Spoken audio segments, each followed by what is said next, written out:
할렐루야. 12월 23일 목요일입니다. 욥기 38장 39절부터 39장 4절까지 말씀을 읽고 은혜 나누도록 하겠습니다. 네가 사자를 위하여 먹이를 사냥하겠느냐? 젊은 사자의 식욕을 채우겠느냐? 그것들이 굴에 엎드리며 숲에 앉아 숨어 기다리느니라.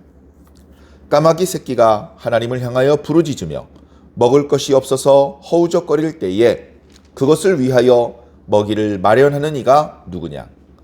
산 염소가 새끼 치는 때를 네가 아느냐?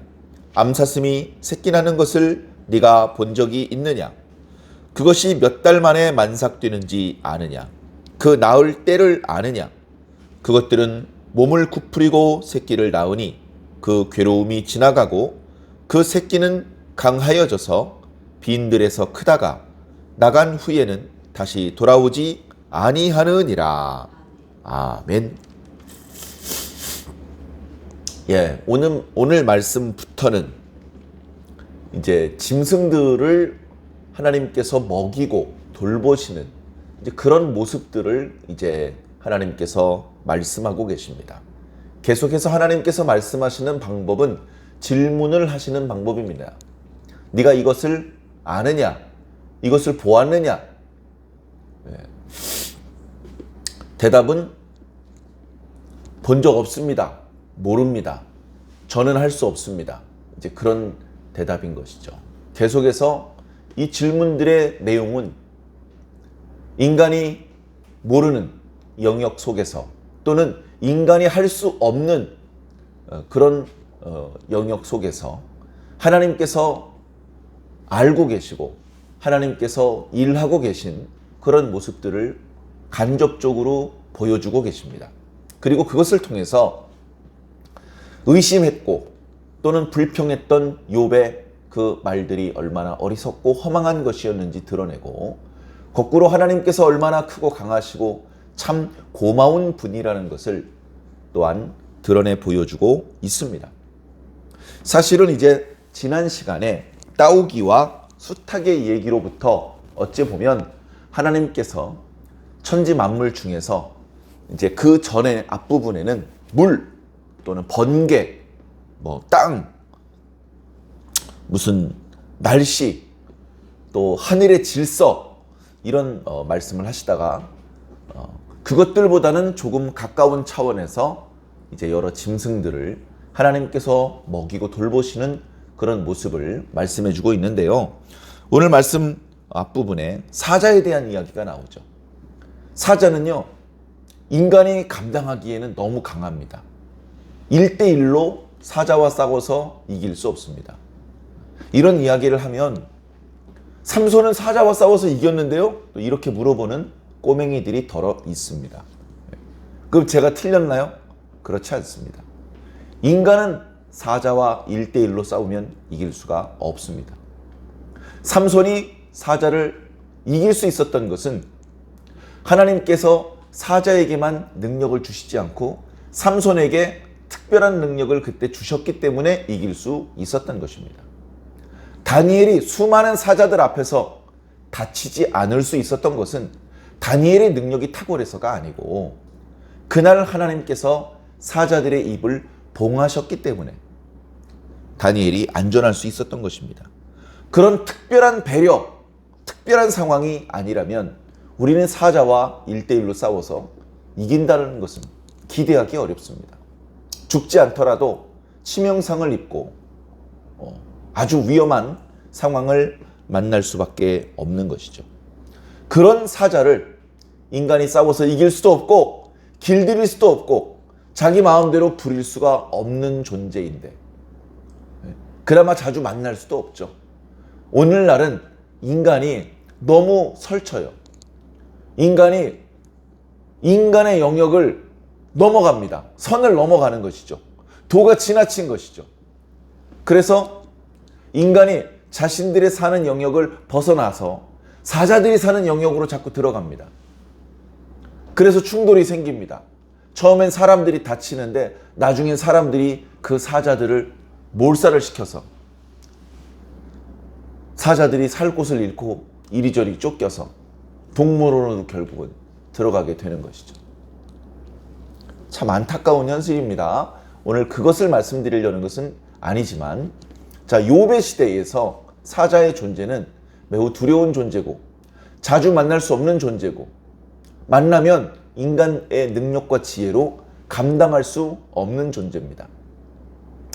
계속해서 이제 하나님께서 말씀하시는 이런 짐승들은 사실은 인간이 쉽게 다스리고 길들이고 인간 가까이에서 사는 그런 짐승들은 아닙니다. 생각보다 인간들이 사는 영역에서 멀리 떨어진 곳에 살고 있습니다. 그래서 이런 짐승들에 대해서는 인간들이 잘 모릅니다. 경험이 많은 사람은 저거 사슴이네, 저건 암사슴이고 이건 숫사슴이네, 이런 것들을 구별해 낼 수 있을지는 모르겠습니다만, 그들이 무엇을 먹고 사는지, 그들이 먹을 것이 지금 충분한지 부족한지, 그들이 어떻게 새끼를 낳는지, 교미를 한 이후에 아이가 출산될 때까지는 어느 정도 기간이 걸리는지, 출산을 할 때는 어디 가서 출산을 하는지, 그렇게 해서 낳은 새끼는 어떻게 먹이고 기르는지 모릅니다. 이 얘기를 하면 또 어떤 꼬맹이들이 얘기를 하겠죠. 목사님은 동물의 왕국도 안 보셨나 봐. 지금은 사람들이 사람들의 사는 영역에만 머물지 않고 짐승들의 영역으로 들어가서 짐승들은 어떤 종류가 있는지, 그 각각의 종류들은 어떤 특징이 있는지, 그들은 무엇을 먹고 얼마나 먹고 어디서 살고 어떻게 짝짓기를 하고 언제 새끼를 낳고 어디서 살고 다 알죠. 지금은 다 압니다. 아직 알려지지 않은 짐승들이 일부 있다고 하는데 속속 그들이 어떻게 살아가는지 밝혀내고 있습니다. 욥의 시대를 기준으로 생각을 해보자는 것이죠. 그리고 오늘날의 기준으로 이야기를 해도 사자에 대해서 우리가 얼마나 압니까? 사자 전문가가 있고 동물원에 사자 조련사들이 있다 하더라도 우리는 사자에 대해서 잘 모릅니다. 집에서 기르는 강아지에 대해서도 다 모르는데 사자에 대해서, 또 아주 비탈진 산에서 살고 있는 사냥, 이런 존재들에 대해서 잘 모르죠. 그러나 하나님께서는 아신다. 하나님께서는 다 알고 계신다. 사람에게는 사자에게 먹이를 공급해 줄 수 있는 능력이 없습니다. 사자는 육식동물입니다. 사람이 먹을 고기도 모자란데 사자가 배불리 먹을 고기를 날마다 공급해 줄 수 있습니까? 자, 사자에게 공급해 줄 수 있는 먹이를 준비했다 치더라도 그걸 들고 사자 있는 데까지 갑니까? 사자가 어디 있는데요? 어디로 가면 사자를 만날 수 있습니까? 사자를 만나면 그 고기를 줍니까?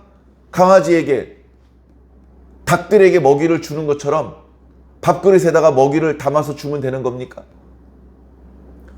사자에게 먹이를 던져주다가 먹이를 주려는 사람까지 잡아 먹히면 어떡합니까? 사람은 사자를 먹일 수가 없어요. 그들이 굴에서 또 숲에서 먹이를 얻기 위해, 사냥하기 위해 움츠러들고 있는 것도 알지 못하기 때문에 우리 눈에는 사자가 눈에 띄지도 않고 사자를 만나면 벌써 너무나 위험한 상황일 경우가 많은 것이죠. 그러나 하나님께서는 그런 사자도 먹이신다. 자, 까마귀에 대한 이야기를 하고 있습니다. 41절에.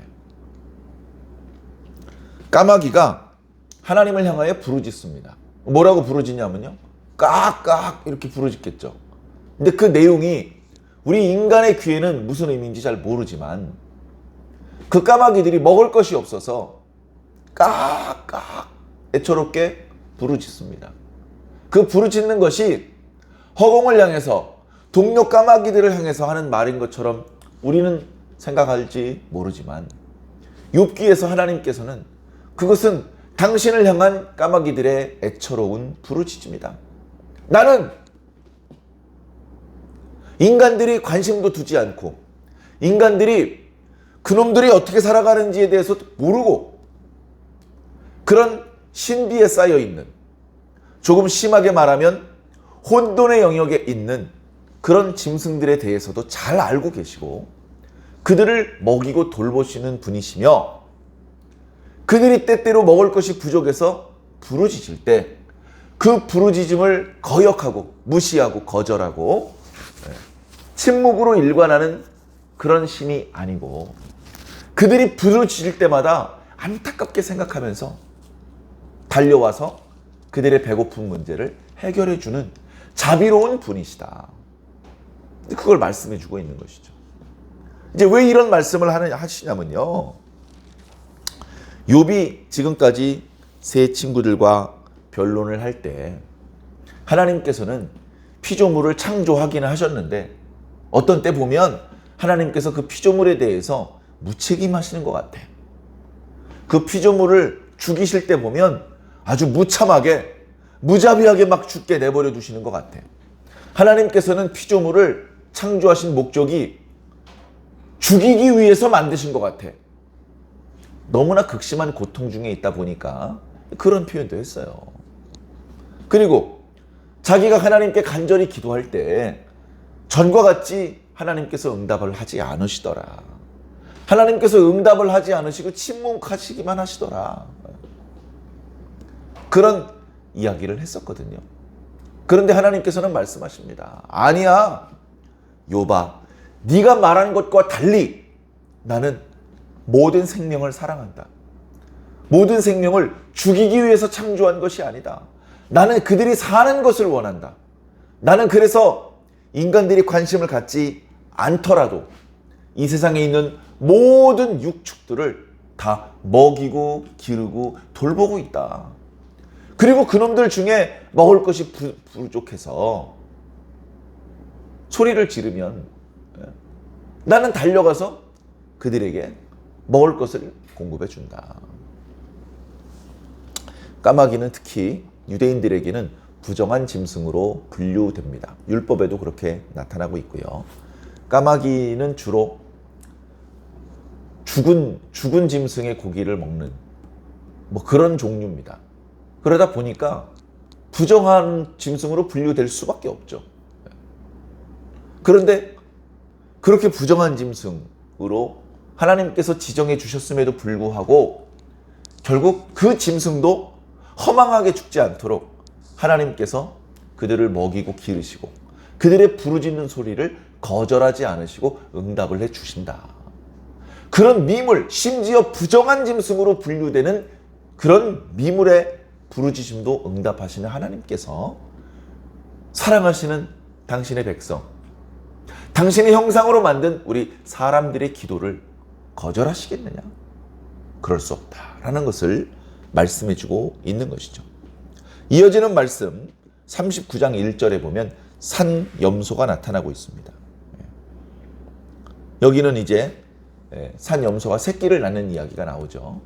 산염소, 사냥 이런 것들은요, 인간과 여러 포식자들을 피해서요, 아주 경사가 심한 비탈진 곳에서 삽니다. 야, 거기 길이 있나? 거기 이렇게 발 헛디디면 미끄러져 떨어지면 죽을 수도 있는데 가끔 그렇게 죽는 경우도 있다고 합니다. 그런데 그렇게 비탈진 곳을 다니는 것이 힘들 텐데, 자신들도 불편할 텐데도 여러 포식자들의 그 공격을 피하기 위해서 비탈진 곳에서 합니다. 야, 저기서 잠은 어떻게 자지?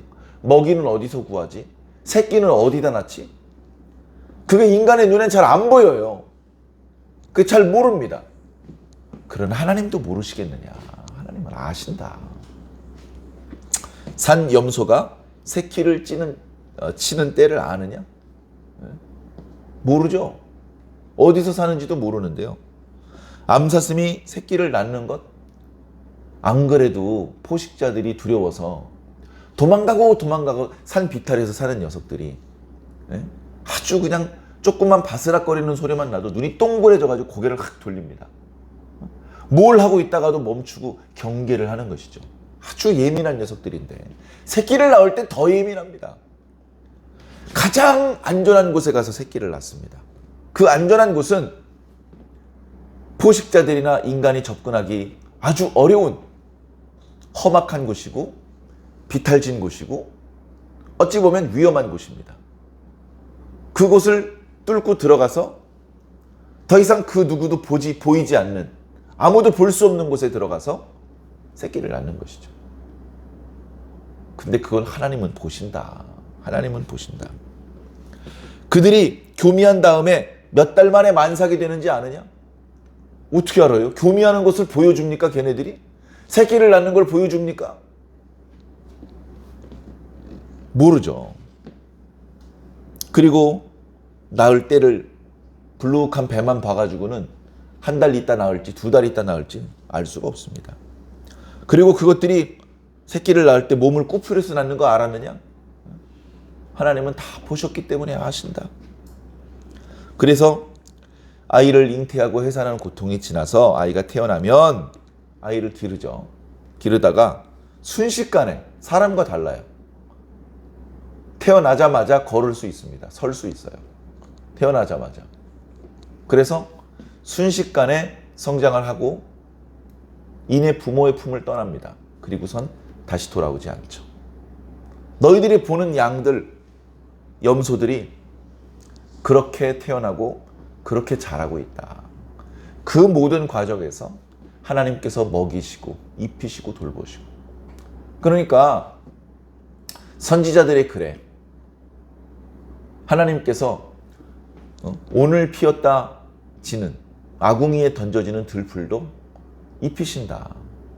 그들이 입고 있는 것이 솔로몬의 화려한 의복보다 더 아름답다.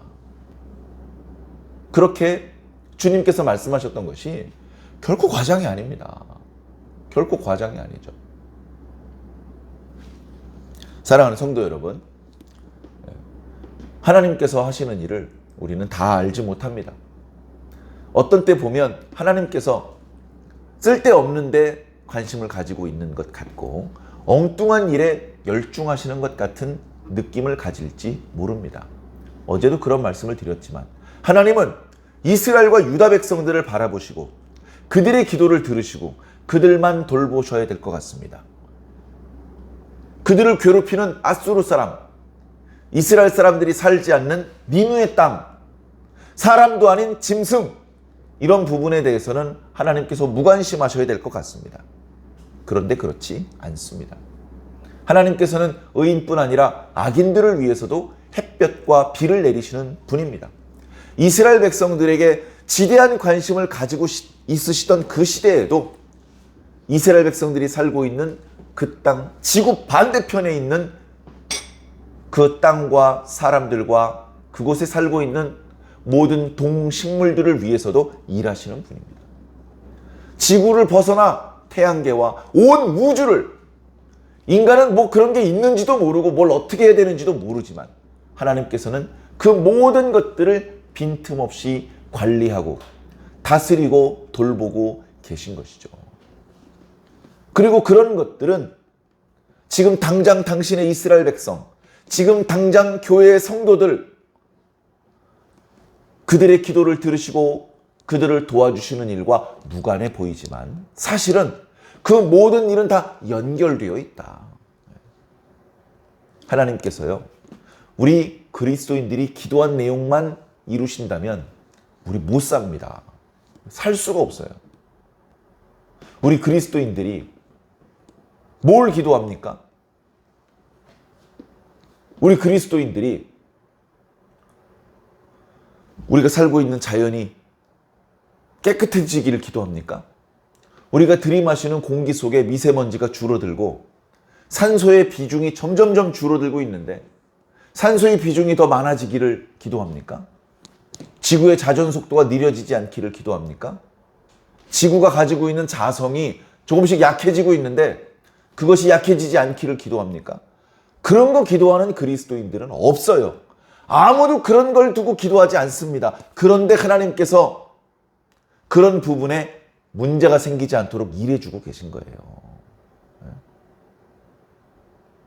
사람이 살지 않고 있는 밀림에 수없이 많은 식물들이 자라고 있습니다.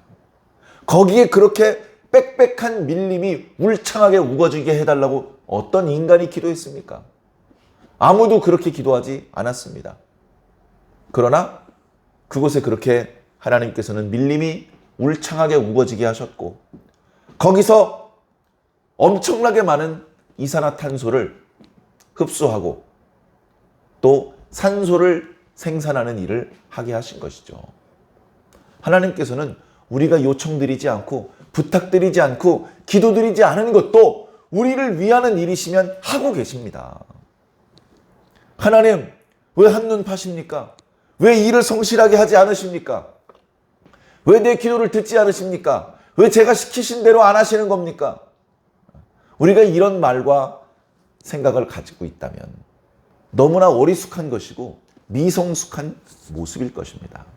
사랑하는 성도 여러분, 말씀 안에서 우리의 믿음이, 우리의 인격이 좀 더 성장하고 성숙되시기를 부탁을 드립니다.